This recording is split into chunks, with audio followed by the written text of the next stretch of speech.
Bienvenue à tous nos auditeurs de Graines de Sagesse. Aujourd'hui, nous vous invitons à un voyage inspirant à travers les enseignements de Saint Pio de Pietrelcina, plus affectueusement connu sous le nom de Padre Pio. Ce guide spirituel, célèbre pour sa profonde foi et sa sagesse, nous a laissé un héritage riche en conseils pour protéger notre foyer et notre esprit des influences négatives. Dans cette vidéo, nous explorerons les précieuses recommandations de Padre Pio, notamment les 3 types de personnes que nous devrions éviter d'inviter dans nos maisons pour maintenir un environnement serein et positif. Préparez-vous à enrichir votre quotidien avec des leçons de vie qui transcendent le temps, apportant paix et harmonie dans nos cœurs et nos foyers. Restez avec nous pour découvrir ces perles de sagesse. Abonnez-vous à notre chaîne et activez les notifications pour plus de vidéos inspirantes. Commençons par le premier type, la personne malhonnête. Padre Pio met en garde contre les individus qui se caractérisent par leur malhonnêteté et leur tendance à la manipulation. Les personnes de ce type peuvent souvent sembler charmantes ou convaincantes, mais elles portent en elles une inclination à tromper et à utiliser les autres pour leur propre gain. Ce genre de comportements peuvent perturber l'harmonie et la confiance au sein de notre foyer. Padre Pio nous encourage à cultiver des relations basées sur la vérité, la transparence et l'intégrité.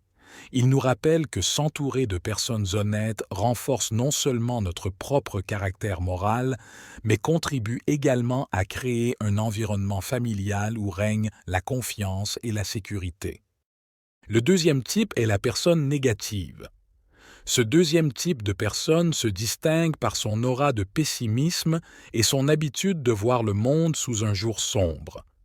Padre Pio enseigne que de telles attitudes peuvent avoir un impact considérable sur notre bien-être émotionnel et spirituel. Les personnes négatives ont tendance à drainer l'énergie positive de leur entourage, propageant des sentiments de doute, de peur et de désespoir. Pour préserver un esprit sain et une maison harmonieuse, il est conseillé de s'entourer de personnes qui apportent optimisme et joie.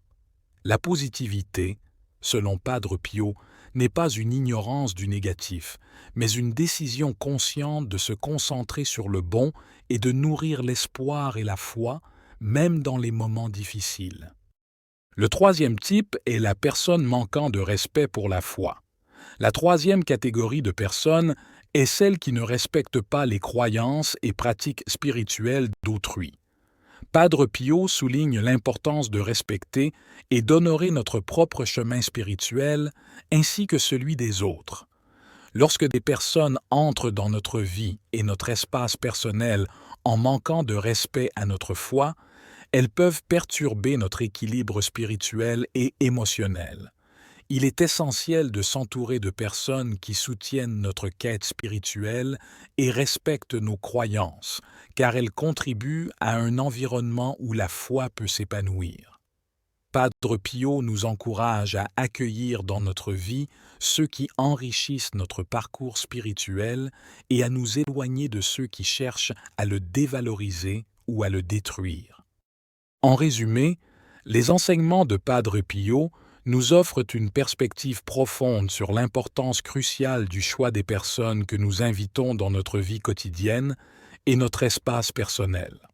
À travers ces conseils, Padre Pio souligne que chaque individu que nous choisissons de laisser entrer dans notre maison a le potentiel d'influencer notre bien-être spirituel et émotionnel. En mettant l'accent sur l'importance de l'intégrité, de la positivité et du respect mutuel, ces leçons nous guident vers la création d'un environnement sain et harmonieux. Padre Pio nous rappelle que la qualité de nos relations est directement liée à la qualité de notre vie. S'entourer de personnes bienveillantes, honnêtes et respectueuses de nos croyances et de notre parcours spirituel est essentiel pour maintenir un équilibre et une paix intérieure. Les interactions que nous avons au quotidien ne se limitent pas à des échanges superficiels. Elles façonnent notre perception du monde et influencent notre chemin de vie. En choisissant consciemment des compagnons qui résonnent avec nos valeurs les plus profondes, nous nourrissons notre âme et renforçons notre résilience face aux défis de la vie. En définitive, les enseignements de Padre Pio sont un rappel puissant que notre environnement personnel est un sanctuaire sacré et que les personnes que nous y accueillons doivent être choisies avec soin et discernement. C'est en respectant ces principes que nous pouvons aspirer à une vie remplie de paix, de joie et d'épanouissement spirituel.